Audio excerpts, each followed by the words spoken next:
Hello students, आइए start करें आज का सेशन। आज के सेशन में हम सीखने जा रहे हैं टाइप्स ऑफ बाइनरी ट्री।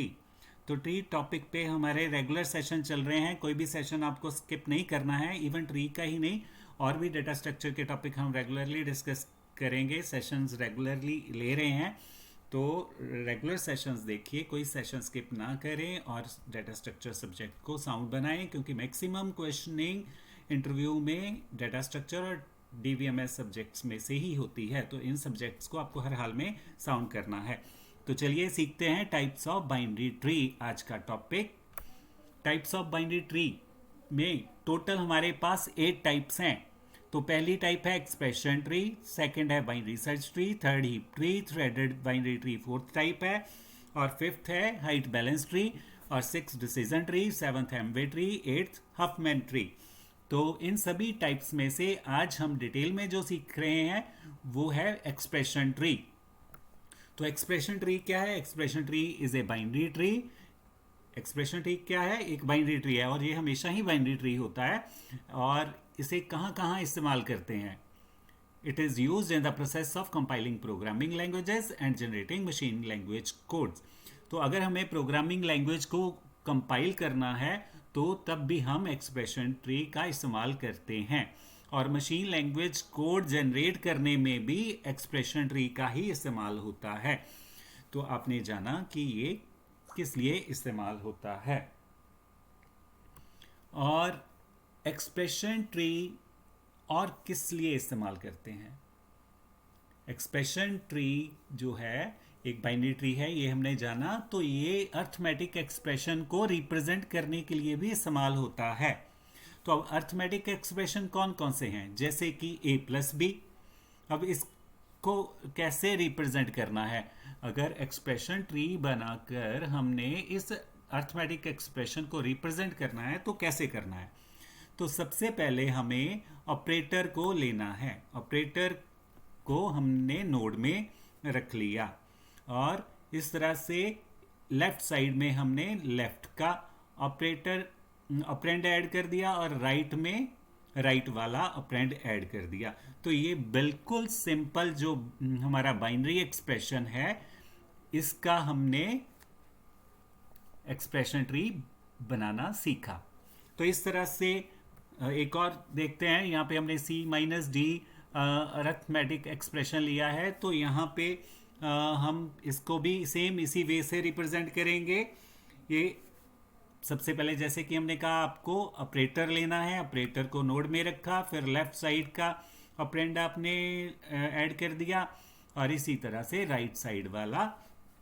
तो ये सिंपल जो हमारे अरिथमेटिक एक्सप्रेशंस हैं उनका कैसे एक्सप्रेशन ट्री बनाना है ये आपने जाना। तो इस तरह से अब हम सीखते हैं। अगर हमारे पास लॉन्ग एक्सप्रेशन है, अरिथमेटिक एक्सप्रेशन हमारे पास लॉन्ग है, तो इसे कैसे बनाना है? तो जब भी हमने लॉन्ग एक्सप्रेशन का एक्सप्रेशन ट्री बनाना है तो हमें प्रेसिडेंस और एसोसिएटिविटी के रूल्स हैं उनको ध्यान में रखना है। तो जब भी हम किसी अर्थमेटिक एक्सप्रेशन को सॉल्व करते हैं मैथमेटिक्स में भी, तो आपको पता है कि बॉडमैस का रूल जो है इस्तेमाल होता है। तो यहाँ पे कैसे इस्तेमाल होना है ये प्रेसिडेंस और एसोसिएटिविटी, ये जानते हैं। तो स्टार्ट किया है हमने गिवन एक्सप्रेशन के साथ, जो हमने एक्सप्रेशन लिया है। तो प्रेसिडेंस के मुताबिक हमें क्या देखना होता है कि हमें एक्सप्रेशन में से सबसे पहले कौन सी चीज़ को प्रोसेस करना है।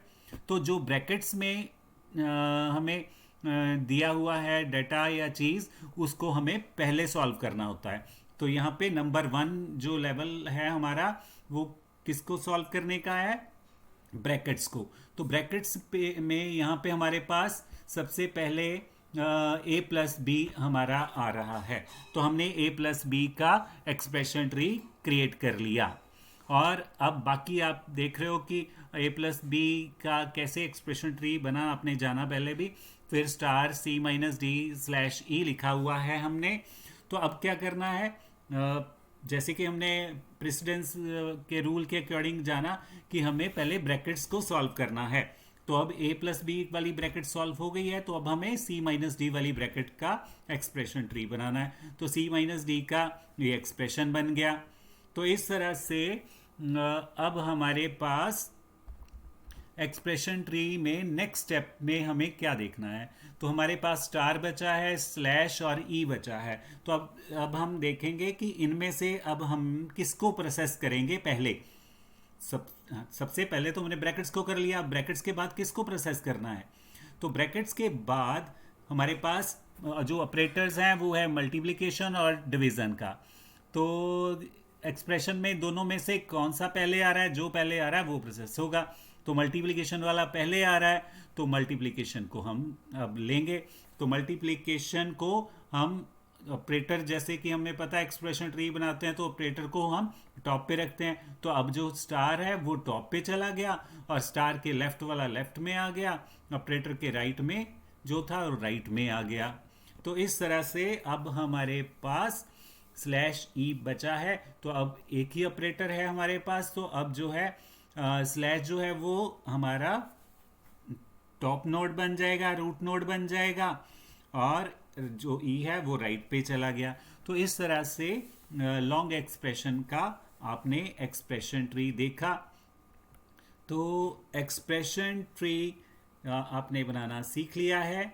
तो यहाँ पे आप देखिए कि जो लास्ट में नोड्स हैं, एंड में नोड्स हैं, वो लीव नोड्स कहलाते हैं। लीव्स हैं हमारे ए बी सी डी और ई। लीव नोड्स कौन से होते हैं? जिनके आगे कोई चिल्ड्रन नहीं है, जिनके आगे अंडर कोई भी चाइल्ड नोड नहीं है, वो लीफ नोड है। तो इस तरह से, और जितने भी ऑपरेंड हैं यहाँ पे देख रहे हो एक्सप्रेशन में, जितने भी ऑपरेंड्स थे A B C D E, वो सारे एंड में आ गए हैं। और जितने ऑपरेटर्स थे वो हमारे नॉन लीफ नोड बने हुए हैं। तो स्टार जो है ये प्लस, और ये कौन से नोड्स हैं? नॉन लीफ नोड्स हैं, क्योंकि इनके चिल्ड्रन हैं। तो इस तरह से आपने जाना कि कैसे लॉन्ग एक्सप्रेशन को, स्मॉल एक्सप्रेशंस को कैसे एक्सप्रेशन ट्री में कन्वर्ट करना है। Leaf nodes are at the end, ये भी जाना कि लीफ नोड्स जो हैं वो एंड में होते हैं और उनमें ऑपरेंड्स ही होते हैं, और नॉन लीफ नोड में ऑपरेटर्स आते हैं। तो आपने जब भी एग्जाम में लिखना है एक्सप्रेशन ट्री के बारे में तो इस तरह से लिखना है और बताना है, जब भी कहीं पे इंटरव्यू में भी बताना पड़े। तो आई होप कि आपको अच्छे से समझ आ गया होगा कि कैसे एक्सप्रेशन ट्री बनाना है। तो आप चैनल को सब्सक्राइब ज़रूर करें ताकि आपको हमारे आने वाले हर एक सेशंस मिलते रहें, क्योंकि रेगुलर सेशंस ले रहे हैं हम डेटा स्ट्रक्चर पे और DBMS सब्जेक्ट्स पे भी हम ले रहे हैं। तो सब्सक्राइब ज़रूर करें, चैनल को शेयर ज़रूर करें ताकि आपको आपके फ्रेंड्स को भी इनका बेनिफिट मिल सके। तो सेशन को यहीं पे स्टॉप करते हैं, सीखेंगे नेक्स्ट और एक्सप्रेशन ट्री के बारे में हम सीखेंगे डिटेल में। तो थोड़ा थोड़ा करके हम सीख रहे हैं ताकि आपको हर एक टॉपिक अच्छे से समझ लगता जाए और हमेशा के लिए ध्यान में रहे। तो स्टॉप करते हैं सेशन को। Thank you, bye bye.